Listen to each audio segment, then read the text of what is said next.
Depan kita tidak akan mengkonsentrasikan kepada food estate. Justru kita ingin kontrak farming itu dibangun untuk Indonesia ke depan. Mengapa food estate ini bukan menjadi opsi? Karena ini adalah pendekatan di mana negara menguasai produksi secara sentralistik. Yang kedua, kepastian hasil tani hanya pada mereka yang berada di kawasan food estate. Kritik terhadap program food estate atau lumbung pangan disampaikan calon presiden nomor urut 1 Anies Baswedan. Alih-alih melanjutkan, Anies menawarkan program kontrak farming untuk menggantikan sistem food estate yang kini tengah digarap pemerintah. Menurut Anies, pendekatan kontrak kerja sudah dilakukan di DKI Jakarta. Hasil tani dikontrak selama 5 tahun untuk dijual di Jakarta, sehingga memotong mata rantai distribusi dan memberi kepastian kepada petani. Namun Ketua Dewan Pengarah TKN Prabowo Gibran, Airlangga Hartarto, tidak setuju dengan ide kontrak farming yang digagas Anies Baswedan untuk menggantikan food estate. Menurut Airlangga, kontrak farming berujung pada petani yang tidak punya tanah. Contracting farming adalah farmer yang nggak punya tanah. Jadi kalau di Pulau Jawa banyak yang menjadi pekerja buruh. Nah, kita tidak mau itu. Kita mau farmer yang punya tanah. Oleh karena itu kita kembangkan yang namanya food estate di luar Jawa dan di Papua. Jadi tentu lebih sejahtera dengan menggunakan food estate. Pokoknya tadi saya sampaikan, kita mau petani punya tanah. Sehingga petani sejahtera, bukan pekerja petani. Sementara itu, pengamat pertanian menilai program food estate tidak berjalan dengan baik karena selalu berganti lokasi setiap terjadi pergantian presiden. Oleh karena itu, jika program food estate hendak dilanjutkan, sebaiknya tidak berpindah-pindah. Tetapkan saja satu lokasi siapapun yang nanti sebagai presiden Indonesia, sampai kapan, mungkin sampai 20-30 tahun lagi, ditetapkan saja satu lokasi dan mari kita fokus untuk lokasi tersebut. Jangan pindah-pindah dari satu lokasi ke lokasi yang lainnya. Dan usulan saya adalah gambut 1 juta hektar, karena apa? Lahan tersebut sudah betul-betul rusak berat. Nah, lalu bagaimana cara memilih lokasi? Untuk memilih lokasi yang tepat, kembangkan saja dalam skala kecil-kecil. Mungkin hanya skala beberapa ribu hektar atau paling ya sampai 10-20 ribu hektar. Tidak perlu dalam wacana skala besar sampai jutaan hektar, dan itu pasti gagal. Food estate atau lumbung pangan menjadi salah satu program strategis nasional pemerintahan Jokowi di tahun 2020 hingga 2024. Food estate mencakup sektor pertanian, perkebunan, dan peternakan di suatu kawasan. Proyek ini tersebar di sejumlah wilayah, di antaranya Kalimantan Tengah, Sumatera Utara, NTT, Yogyakarta, Jawa Barat, hingga Papua. Program food estate sudah dicanangkan sejak era Presiden Soeharto hingga Susilo Bambang Yudhoyono. Tim Liputan, Kompas TV.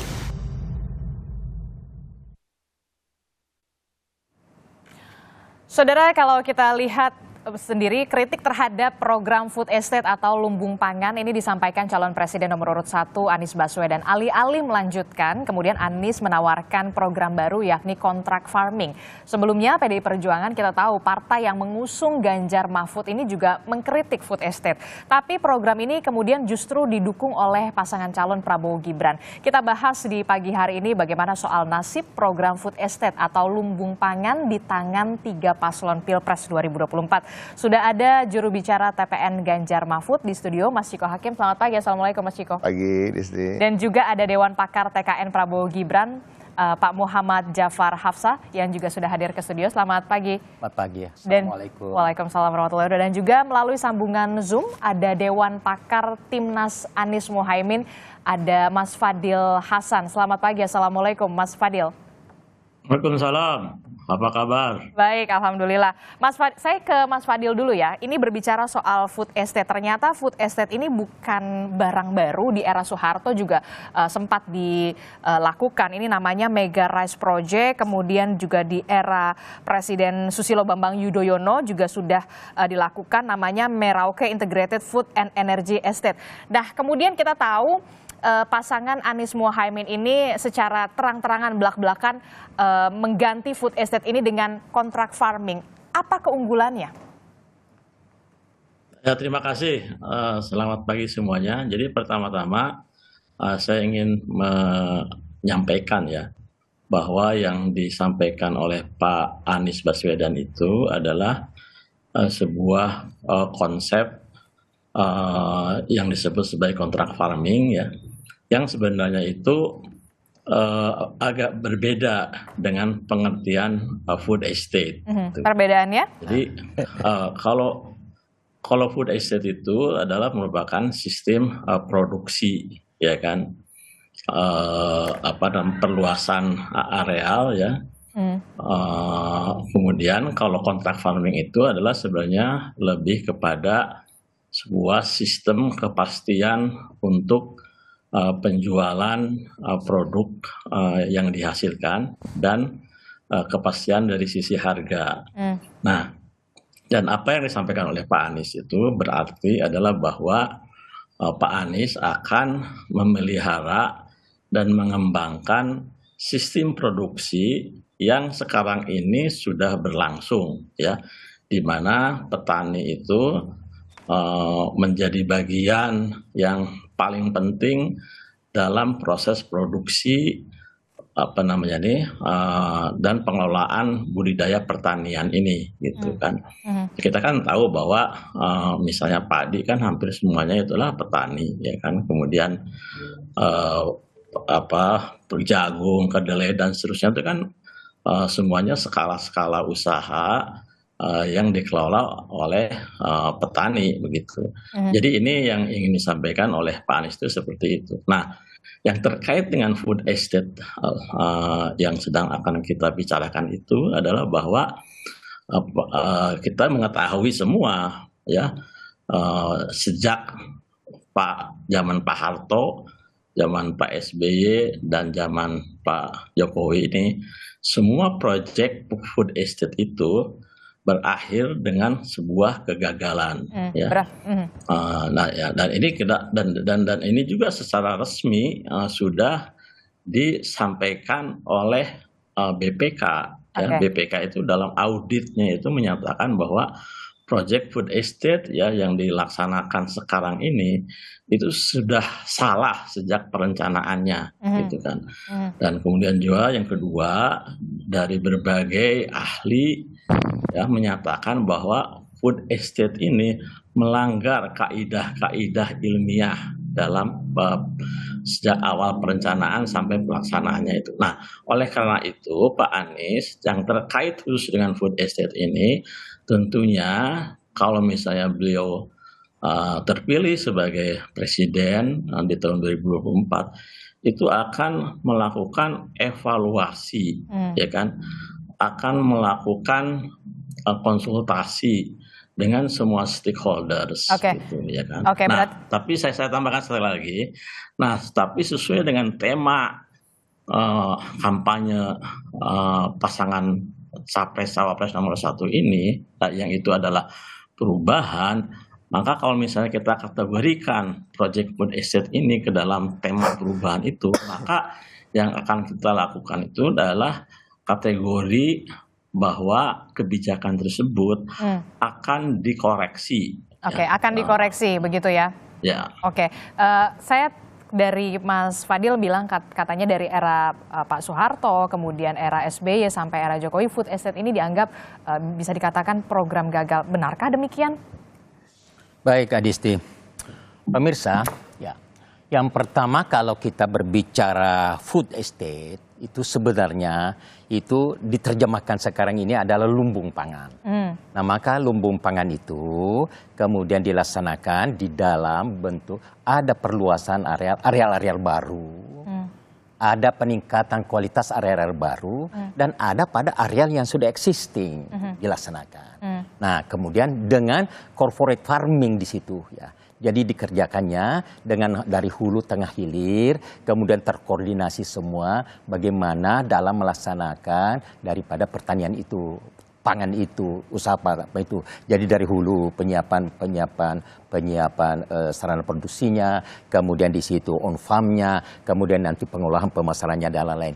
Nah kemudian kreditnya disatukan di situ, kemudian semua aspek mengenai pertanian, makanya disebut corporate farming. Itulah yang saya diberikan istilah pada periode Jokowi itu adalah lumbung pangan itu yang juga disebut food estate. Estate sendiri kan perkebunan. Dan umumnya kan pertanian pangan seperti padi itu kan dalam sawah ya, dalam petak-petak tertentu. Dia ingin melakukan seperti estate begitu, perkebunan hamparan besar seperti di Australia seperti Amerika. Nah itu yang akan dilakukan. Tapi kalau tadi melihat paket sebelumnya gitu, kalau kata pengamat pertanian jangan langsung berskala besar dulu karena akan ada resiko-resiko kegagalan di sana. Jawaban Anda? Itu di dalam pendekatan. Nah, pada waktu Jokowi dan nanti kalau Prabowo ya Gibran menjadi presiden, maka food estate yang akan dilakukan adalah yang terkoordinasi baik pada lahan lama, lahan baru, dan lahan yang ditingkatkan. Jadi dikombinasi intensifikasi dan ekstensifikasi di situ. Cuman dilakukan dengan corporate, dengan satu manajemen ya bisnisnya, sehingga dia dapat memberikan nilai tambah kepada seluruh komponen-komponen yang melakukan sebagai aktor-aktor daripada petani tanaman pangan tadi. Ada petaninya, ada pengusahanya, ada industrinya, ada gudangnya, dan lain sebagainya. Itu dilaksanakan. Nah, maka tempatnya adalah di daerah-daerah yang sudah mapan, ya, seperti di Karawang, di Jawa Tengah, di mana untuk di luar Jawa seperti yang di luar Jawa, seperti Papua, NTT. Papua, NTT sekarang sudah berhasil juga ya. Nah kemudian dibuka di Papua, kemudian Jawa, Kalimantan Tengah ya dan sebagainya. Tapi yang penting, yang bagus adalah bagaimana yang baru, areal baru tadi itu memang eksis di situ yang dilanjutkan. Karena juga kalau baru kemudian itu adalah dilakukan estate ini, memang tidak satu musim setelah itu sudah berpenghasilan. Itu masih harus melakukan penyesuaian. Biasa kalau baru, areal baru, termasuk cetak sawah baru misalnya, itu 6 sampai 8 musim tanam baru bisa stabil ya daripada komposisi tanah.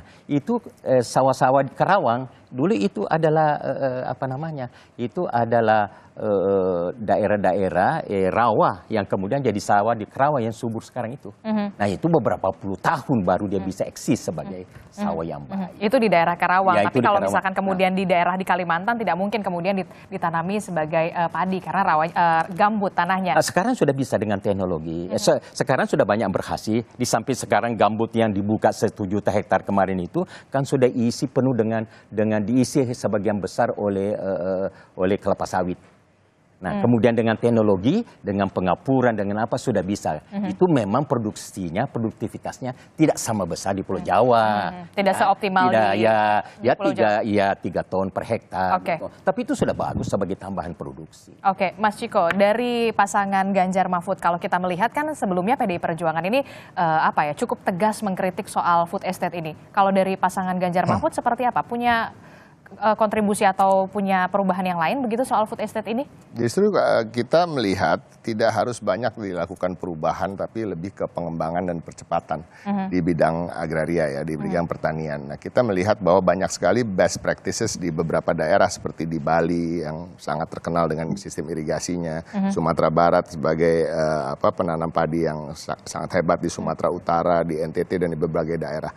Nah, ini kami melihat kita akan mengembangkan yang sudah ada dan memberikan bantuan dari pemerintah tentunya. Nah, tidak harus semerta-merta semua hal disebut sebagai food estate gitu. Jadi banyak juga kita melihat food estate ini eksekusinya itu juga banyak beririsan dengan masalah-masalah sosial seperti konflik agraria dan lain-lain ketika pengambilan lahan. Yang kami ketahui yang ada datanya adalah di Kalimantan Tengah sendiri yang terbengkalai sekian ratus hektar. Dan itu juga yang tadinya adalah ditanam tanaman karet. yang akhirnya para petani di daerah sana kehilangan mata pencahariannya. Nah, ini kan juga menjadi masalah baru. Yang kedua adalah seperti penanaman beras di Papua misalnya. Itu kan artinya kita mencoba mengubah pola makan masyarakat Papua yang tadinya lebih banyak makan sagu untuk menjadi makan beras. Nah, kita tahu sendiri bahwa kita sangat kesulitan beras. Jadi justru meningkatkan import kita terhadap beras. Nah, sejak terjadinya dilaksanakannya food estate di Jawa misalnya, saya katakan, justru yang kita baca ada data menyatakan bahwa produksi beras malah menurun gitu. Nah, ini aneh gitu kan. Jadi ada beberapa hal justru dia memperlambat ketika dia membuka lahan baru. Dan saya melihat dari tadi, saya setuju lah apa yang disampaikan oleh Pak Jafar gitu. Banyak yang ideal di situ kata-kata ideal. Tapi keterlibatan masyarakat masih sangat minim dalam hal ini. Perlunya harusnya seperti apa? Dari awal mereka yang utamanya dilibatkan gitu. Dari mulai mitigasi, bicara soal apakah ini mengambil mata pencaharian mereka, ya kan? Bagaimana ini bisa mengganti, kalaupun diambil mata pencahariannya, apakah dengan panen yang cepat bisa mengganti mata pencaharian yang lama dan lain-lain ya. Nah, yang kedua ada hal lagi seperti penyerapan tenaga kerjanya. Nah, kita tahu bahwa ketika kita bicara di Sumatera Utara bekerja sama dengan Indofood TBK gitu ya, food estate-nya. Nah, ini juga dilihat, saya membaca di beberapa literatur bahwa itu tidak melibatkan pekerja-pekerja lokal ya, dan bahkan menyusutkan lahan pertanian yang petani-petani itu tadinya mereka punya 2 hektar jadi hanya menjadi 1 hektar dan lain-lain. Nah, ini yang perlu menjadi perhatian khusus, dan ke depan saya rasa mengembangkan best practices yang sudah ada di berbagai daerah di Indonesia inilah yang lebih utama gitu. Kalau Pak Jafar sendiri menanggapinya seperti apa? Karena kalau misalkan kita lihat tadi disebutkan di daerah Sumatera kurang optimal menggait untuk petani lokal.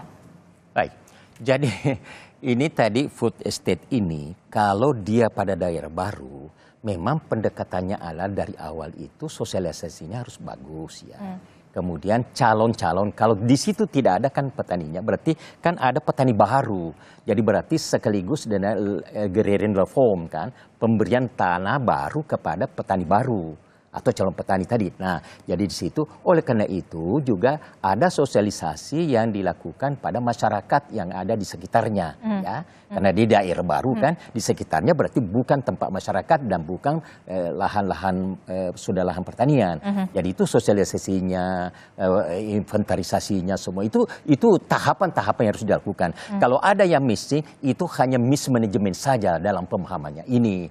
Dan memang tidak seluruhnya, karena ini yang diatur adalah berbagai manusia-manusia yang akan bersatu di dalam suatu corporate pekerjaan. Nah, beda sekarang misalnya kalau petani sekarang ini kan memiliki 0,50 hektar, kemudian itulah yang digabungkan menjadi 1.000 hektar yang kemudian kita katakan food corporate farming itu ya. Nah, itu.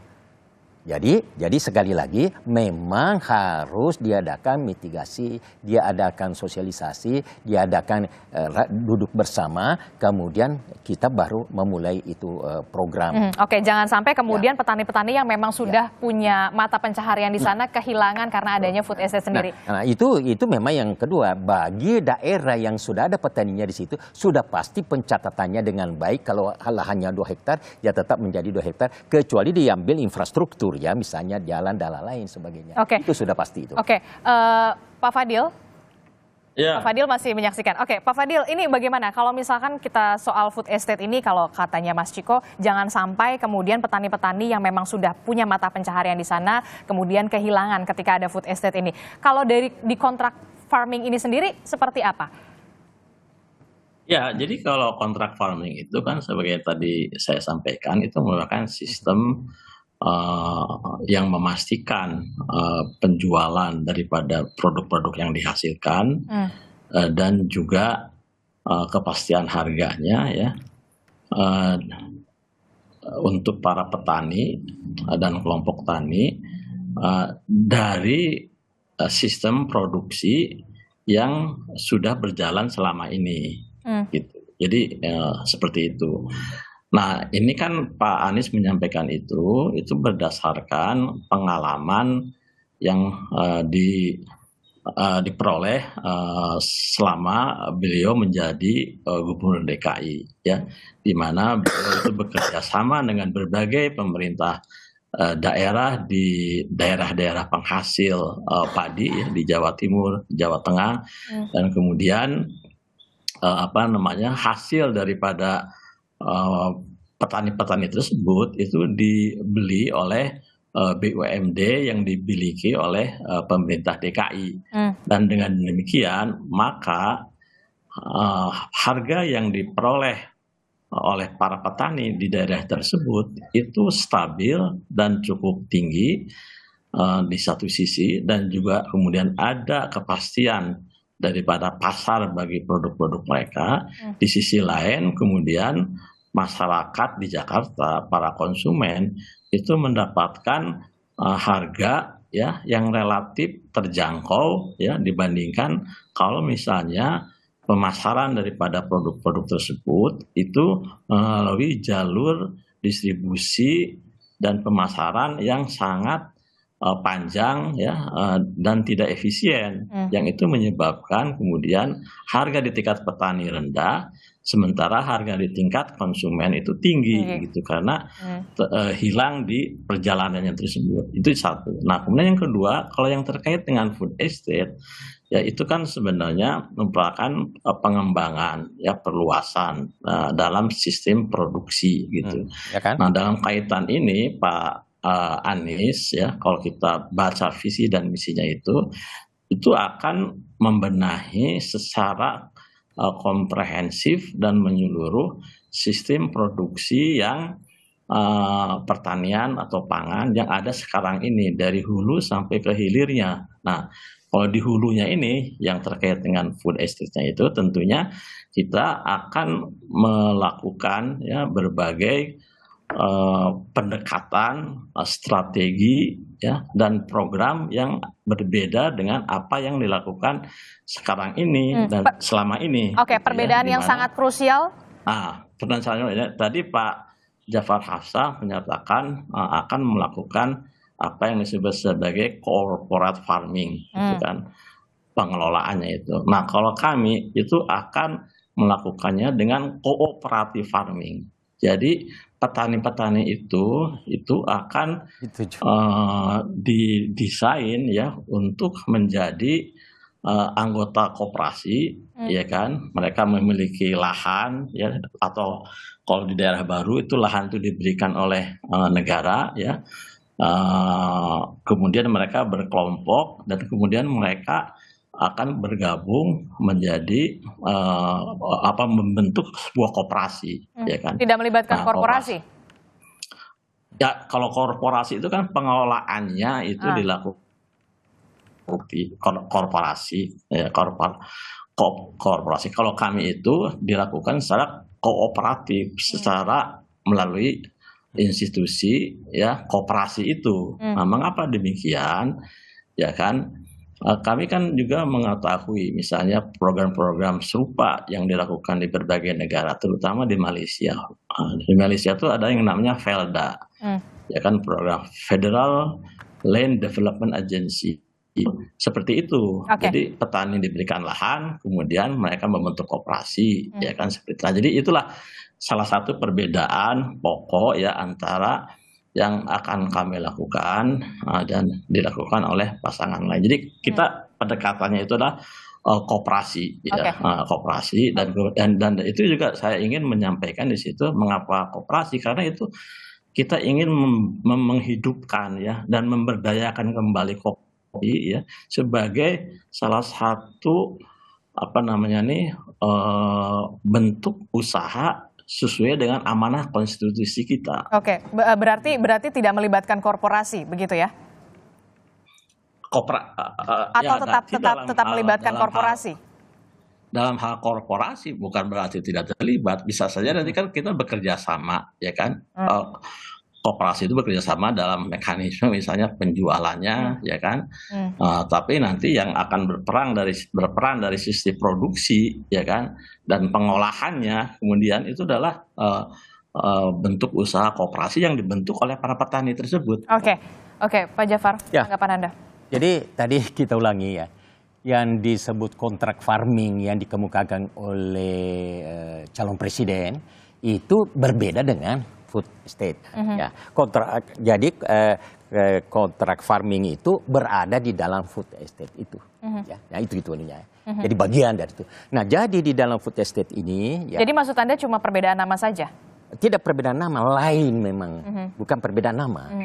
Kalau corporate farming itu hanya bagaimana menjamin pasar, ya, menjamin pembelinya.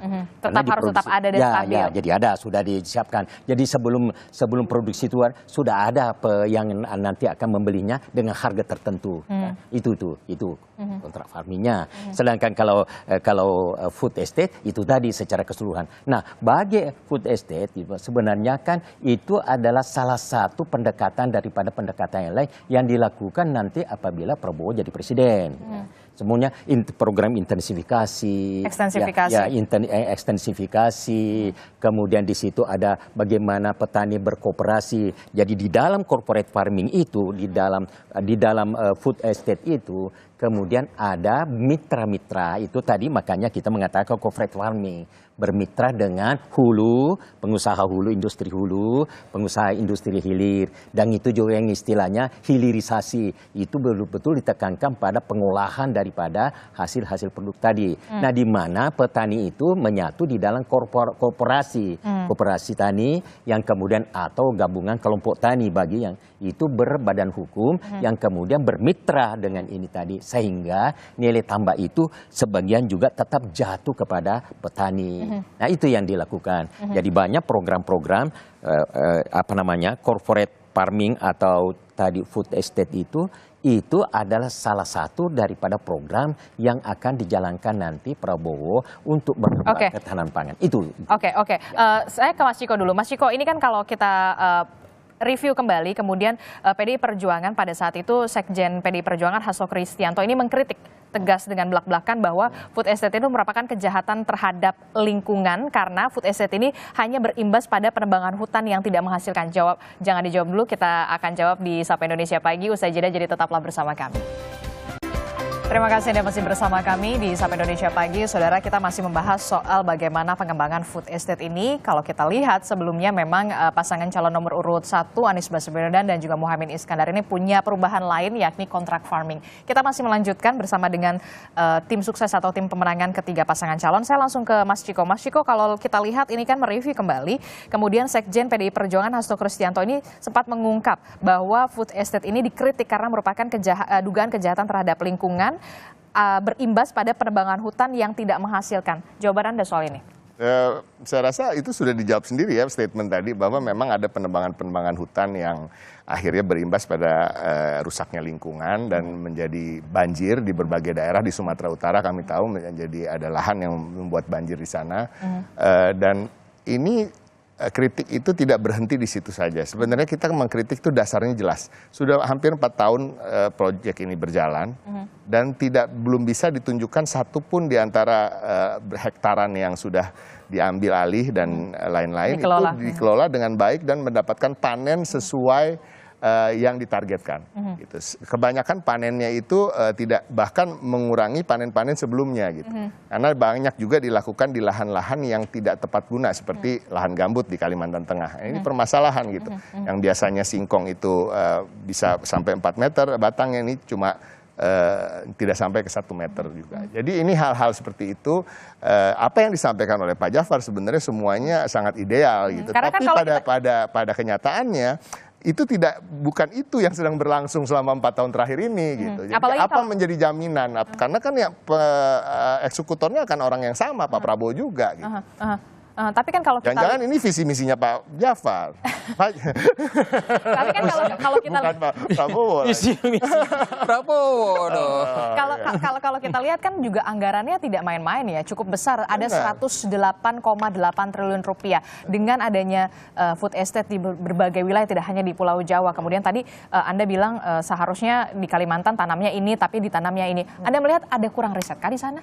Betul, itu salah satunya kurang riset dan yang yang paling utama sebenarnya kenapa ada kami mengatakan food estate tidak akan kami lanjutkan, karena ini cukup Tidak akan dilanjutkan. tidak akan dilanjutkan ya, karena ini cukup bertentangan dengan visi misi kami yang justru ingin menghentikan alih guna lahan subur bagi petani, dan kami ingin membagi-bagi lahan subur untuk petani. Nah, dan ini tidak bisa dilakukan serta-merta menunjuk satu daerah dan sekian luas gitu ya. Jadi tentunya harus, dan juga seperti tadi yang saya katakan, kami juga tidak ingin mengubah pola makan satu penduduk di suatu daerah gitu. Oke. Merauke di Oke. ini. Nah, itu banyak sekali yang bertentangan dengan apa yang akan kami lakukan. Nah, kami lebih, kembali lagi saya katakan di sebelumnya juga, lebih ingin mengembangkan best practices yang sedang berjalan di berbagai pertanian di berbagai daerah.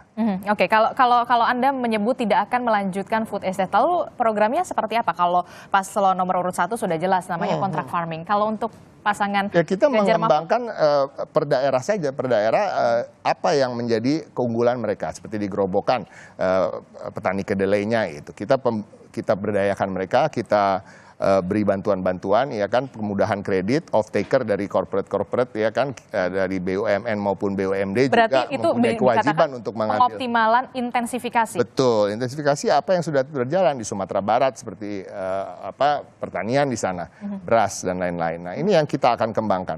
Jadi kami tidak akan ansih melakukan pengembangan yang luas tadi. Nah, tadi yang dikatakan, apakah akan ajak kerjasama dengan corporate gitu. Pihak corporate ya utamanya lebih kami utamakan kerjasamanya sebagai off taker dan membantu jalur distribusi. Tapi untuk pengolahan dan pemanfaatan lahan kami akan memberikan kepada petani-petani itu ketika kita mengintensifikasi apa yang sudah dijalani dengan baik di berbagai daerah. Tapi kan kalau kita lihat, kalau untuk cita-citanya Pak Jokowi ini untuk food estate ini kan lumbung pangan, cadangan begitu ya, cadangan negara. Kalau dari Ganjar Mahfud sendiri untuk cadangannya seperti apa? Ekstensifikasinya apakah tidak akan dilakukan? Tentu, tapi tetap seperti yang saya katakan tadi, seperti di Gerobokan sendiri kan kita tahu mempunyai hasil-hasil pertanian yang luar biasa.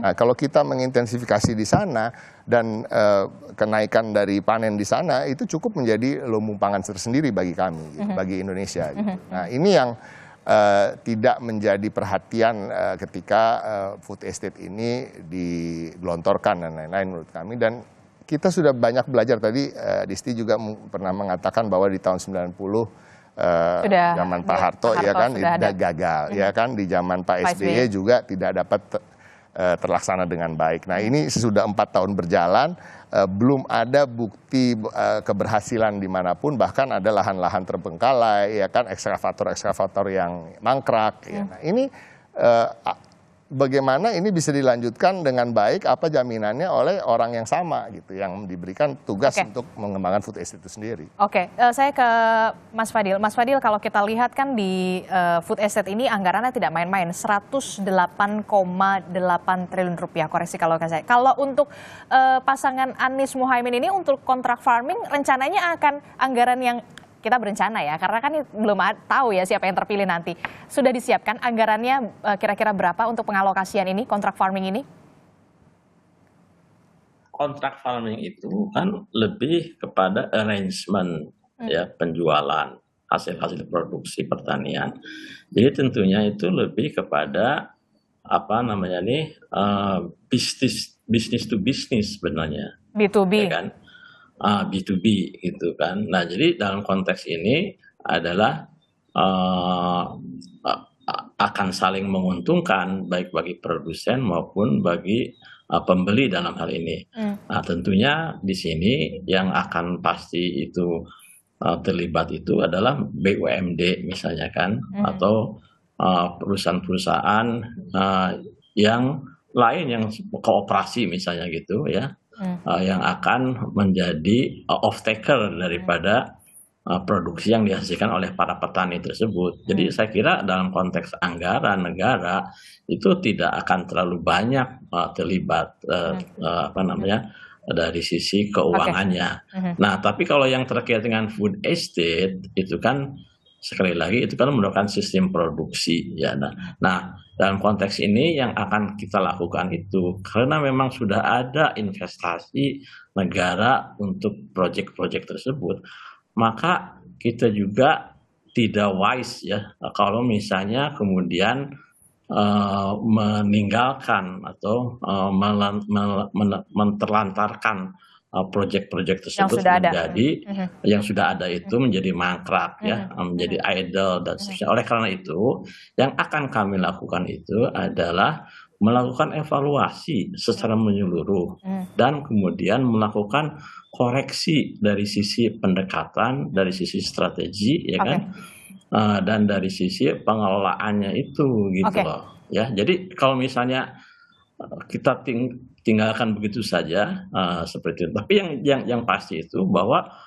pengelolaan yang selama ini dilakukan, di mana Pak Prabowo itu menjadi penanggung jawabnya selama 4 tahun ini dan itu tidak berhasil, itu pasti akan kita koreksi. Gitu. Akan dikoreksi. Nah, kalau terakhir Pak Jafar, ini kan kalau melihat nih kan ya, harian Kompas kita sama-sama punya visi, misi dan juga cita-cita yang sama soal kedaulatan pangan, ketahanan pangan. Jangan sampai kemudian nasib petani ini ya tidak ada jaminan kesejahteraan di sana. Kalau kita lihat di harian Kompas, sekitar 1 juta petani dan nelayan ini berkurang di 2030. Jangan sampai kemudian tidak ada jaminan kesejahteraan. Kalau zaman sekarang anak-anak tidak ada yang mau bilang mau jadi apa, pasti mau jadinya YouTuber, selebgram, influencer, tidak ada yang mau jadi petani. Jawaban Anda soal jaminan kesejahteraan terhadap petani untuk paslon nomor urut 2. Jadi yang di dalam berita itu 2030 berarti kan lagi 6 tahun 7 tahun akan datang, itu kan akibat climate change. Di mana perubahannya itu terjadi dengan bertambahnya panas, kemudian mencairnya es bertambahnya air lautnya naik dan lain sebagainya, kemudian menyebabkan ada komoditi-komoditi lagi yang menurun produktivitasnya, sehingga juga tidak memungkinkan memberikan kesejahteraan, maka ditinggalkan. Nah, yang kedua konversi lahan ya, dari pertanian ke bukan pertanian. Maka jawabannya itu adalah bagaimana sekarang memang nanti pada waktu Prabowo menjadi presiden, itu petani milenial ya yang sekarang tergabung 3.000 petani milenial seluruh Indonesia, itu top-topnya sudah jalan, itu akan semakin dikembangkan petani. Jadi ada memang pemberian khusus kepada petani milenial. Nah, petani milenial sudah disiapkan ditambah ya. Kemudian inilah yang disiapkan lahan. Nah, makanya melalui tadi food estate itu kemungkinan dibagikan lahan kepada mereka. Dan pada waktu dibagikan lahan itu sudah bentuk perusahaan, usaha, bukan lagi sawah saja tanpa bekalan-bekalan lain, disiapkan kredit, disiapkan apa. Nah, itulah yang memungkinkan kembali ya mereka bertani. Dengan lebih makmurnya kita akan meningkatkan pendapatan petani itu 50% ya selama 5 tahun ini. Nah, kemudian dari situlah maka banyak yang tetap kembali atau bertahan menjadi petani. Situ letaknya. Justru itulah maknanya juga kita mengadakan food estate itu. Oke, kita akan lihat bagaimana kemudian masing-masing pasangan calon ini punya strateginya masing-masing. Tetap melanjutkan food estate, kemudian tidak melanjutkan, akan ada program baru termasuk juga untuk pasangan calon nomor urut 1 ada kontrak farming. Kita akan lihat bagaimana sebenarnya cita-citanya sama. Ingin adanya Indonesia yang lebih baik, kedaulatan pangan, ketahanan pangan, dan juga keterjaminan kesejahteraan para petani. Tentu saja ini yang kemudian harus menjadi garis besar kita semua. Terima kasih Mas Chiko Hakim, Pak Jafar, dan juga Mas Fadil telah bergabung bersama kami. Kita akan lanjutkan lagi nanti dialognya dengan tema-tema yang menarik lainnya. Terima kasih Pak Fadil. Terima kasih. Assalamualaikum, selamat pagi. Pak Chiko, ini